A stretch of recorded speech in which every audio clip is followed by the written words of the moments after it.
आइए जानते हैं उस मैच में क्या क्या हुआ टॉप 5 मोमेंट्स के जरिए। नंबर 5, ऑस्ट्रेलिया ने पहले टॉस जीतकर बॉलिंग चुनी, जहां इंडिया का टॉप ऑर्डर कोलैप्स हुआ।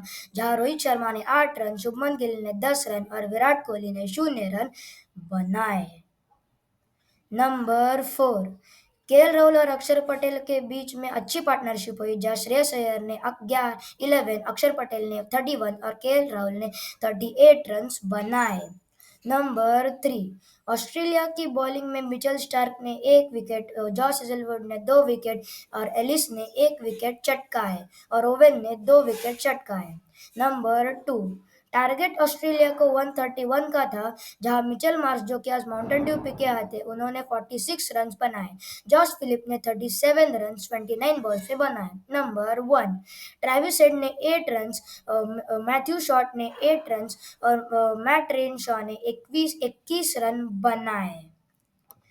कमेंट में बताओ कि ये सीरीज कौन जीतेगा। लाइक, शेयर और सब्सक्राइब प्लीज।